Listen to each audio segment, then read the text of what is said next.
नाज़रीन आवाज़ न्यूज़ में भली कार आया बिशारत सुमरो नज़र विझंदासीं ख़ासि ख़बरूं।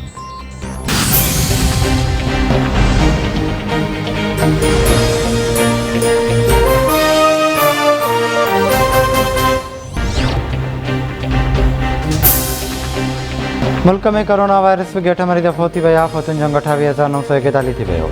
24 कलाकनि दौरान 594 नवां केस रिपोर्ट। कोरोना वायरस जी शरह 1.63 रही।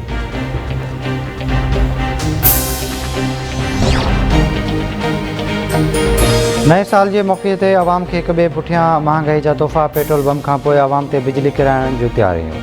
बिजली जी विरछ कंपनियुनि बिजली अघनि में इज़ाफ़े लाइ नेपरा सां राब्तो करे वरितो। बिजली जी क़ीमत में इज़ाफ़े सां वाइपेदारनि ते 17 अरब 85 करोड़ रुपयनि जो इज़ाफ़ी भार पवंदो। नेपरा पावर डिवीज़न जी दरख़्वास्त ते 12 जनवरी ते ॿुधणी कंदी।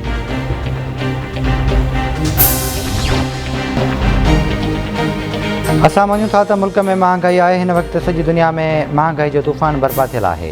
IMF जे शर्तुनि तहत पेट्रोलियम शयुनि जा अघ वधाया आहिनि। IMF 700 अरब रुपया टैक्स लॻाइण जो चयो, पर असां 350 अरब रुपयनि ताईं खणी आयासीं। दवाउनि जी क़ीमतूं वधाइण बदिरां घटायूं आहिनि। नाणे वारी वज़ारत जे तर्जुमान मुज़मिल असलम जी प्रेस कॉन्फ्रेंस।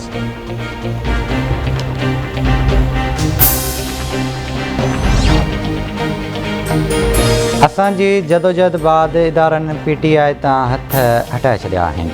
3 साल क़ौम खे मौजूदा सिलेक्टेड हुकूमत जे इरादनि ऐं मुल्क ख़िलाफ़ थींदड़ साज़िशुनि खां आगाह कयो, जंहिं करे अवामी रद अमल साम्हूं आयो ऐं अवाम हुकूमती धांधली बावजूदि असांखे कामयाबु कयो।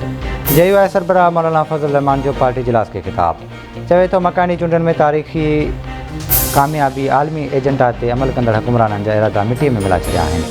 जेकॾहिं मुस्तक़बिल में मुदाख़लत न थी त अवामी क़ुवत सां चइनी सूबनि में मिसाली सोभ मणींदासीं।